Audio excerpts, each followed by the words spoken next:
यहां फिगर में देखिए तो आपको एक रेक्टेंगल दिख रहा है ABCD, और इस रेक्टेंगल के अंदर अगर आप देखें तो आपको यहां पर एक येलो सर्कल दिख रहा है, और यहां पर जो है ये जो लाइन सेगमेंट दिख रहा है आपको AE, ये यहां पर 46 यूनिट का है, और इस सर्कल पर जो है पॉइंट E पर जो है यहां पर ये टेंजेंट है।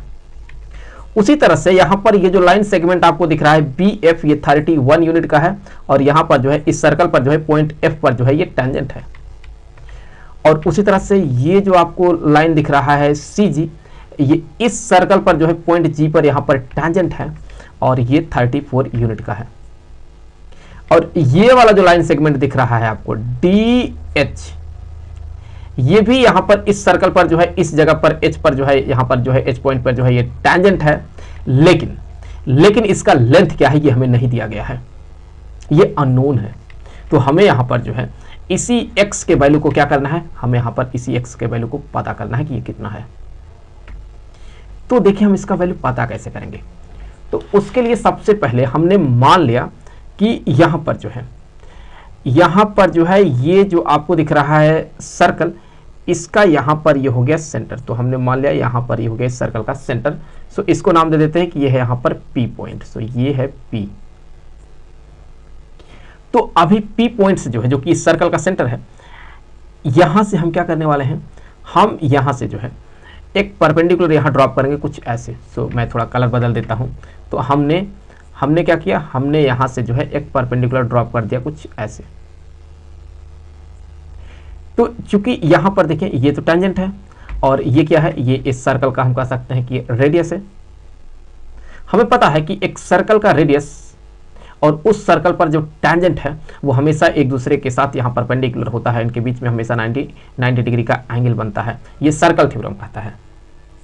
तो अगर मैं P पॉइंट को यहाँ पर जो हूँ, अगर मैं इस P पॉइंट को जो हूँ यहाँ पर जो हूँ A से कनेक्ट कर देता हूँ, P को हमने A से कनेक्ट कर दिया, तो ये बहुत ही क्लियर हो जाता है कि यहाँ पर आपको ये एक राइट ट्रायंगल दिखेगा। सो इस राइट ट्रायंगल में हम पाइथागोरस थ्योरम अप्लाई कर लेते हैं। तो देखिए हमें क्या मिलेगा।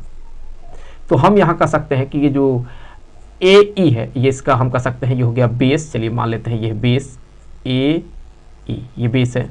सो उसका स्क्वायर प्लस ये जो यहाँ पर EP है, जो कि होगा इसका परपेंडिकुलर, हम कह सकते हैं EP इसका स्क्वायर, जो कि बराबर होगा इस राइट ट्रायंगल के हाइपोटेन्यूज के, जो कि क्या है AP का स्क्वायर। सो ये AP का ये है स्क्वायर।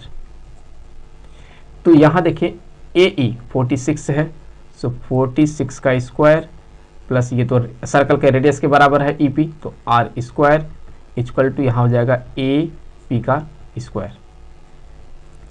अब देखिए उसी तरह से अगर हम यहाँ पर जो है P को F से कनेक्ट कर देता हूँ, तो ये भी रेडियस के बराबर होगा, और हम कह सकते हैं कि ये भी जो है यहाँ पर परपेंडिकुलर होगा।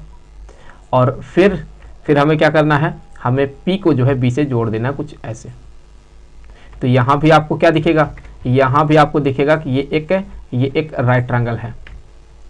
सो इस राइट ट्रायंगल में अगर अप्लाई कर दें पाइथागोरस थ्योरम, तो हम कह सकते हैं कि हो जाएगा 31 square plus R square equal to यहाँ पर ये हो गया हाइपोटेन्यूज, जो कि होगा यहाँ पर BP का स्क्वायर। सो BP का स्क्वायर। उसी तरह से हमने क्या किया, हमने यहाँ से एक परपेंडिकुलर ड्रॉप कर दिया, जो कि इसका रेडियस होगा R, और फिर हमने क्या किया, हमने यहाँ C को जो है P से मिला दिया कुछ ऐसे।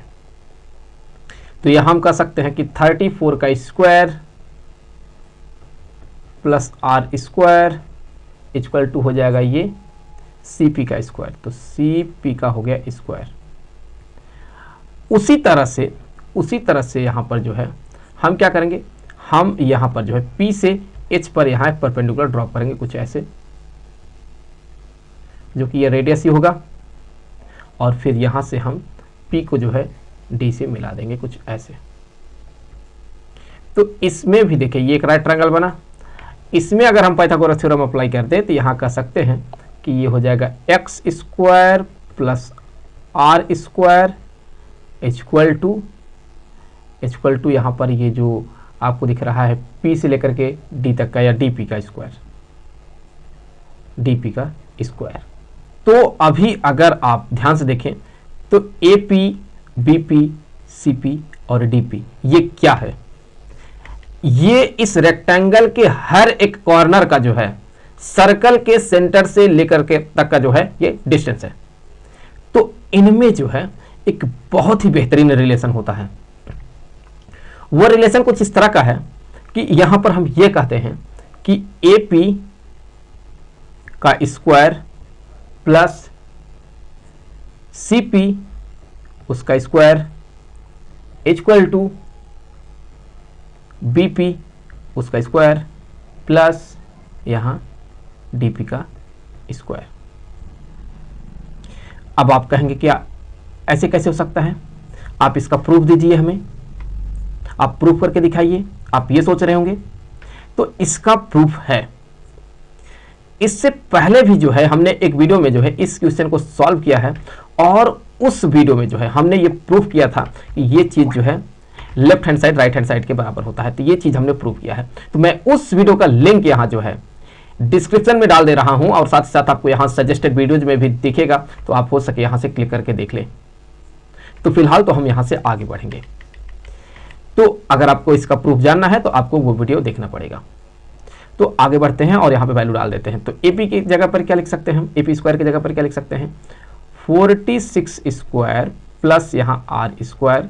सीपी स्क्वायर की जगह पर लिख सकते हैं 34 का square plus R square equal to BP square की जगह पर क्या लिख सकते हैं? 31 का स्क्वायर प्लस आर का स्क्वायर प्लस डीपी स्क्वायर की जगह पर लिख सकते हैं एक्स स्क्वायर प्लस आर का स्क्वायर। तो यहाँ से देख ले, इस आर स्क्वायर से ये वाला आर स्क्वायर कैंसिल, इस आर स्क्वायर से ये वाला आर स्क्वायर कैंसिल। तो हम यहाँ से कह सकते हैं कि जो एक्स स्क्वायर होगा, सो एक्स स्क्वायर जो होगा ये बराबर होगा 46 का स्क्वायर प्लस 34 का स्क्वायर माइनस में 31 का स्क्वायर। तो यहां से x इक्वल टू ये आ जाएगा स्क्वायर रूट ऑफ 46 का स्क्वायर प्लस 34 का स्क्वायर माइनस 31 स्क्वायर। सो अगर आप इसे सॉल्व कर लेते हैं आप पाएंगे कि यहाँ पर जो है x का वैल्यू लगभग निकल के आता है 48.073। सो इस तरह से जो है यहाँ पर हमें x का वैल्यू मिलता है। तो आई होप कि वीडियो आपके लिए काफी हेल्पफुल रहा होगा। जल्द मिलेंगे आपसे अगले वीडियो में किसी दूसरे क्वेश्चन के साथ। तो तब तक के लिए खुश रहें। Good bye.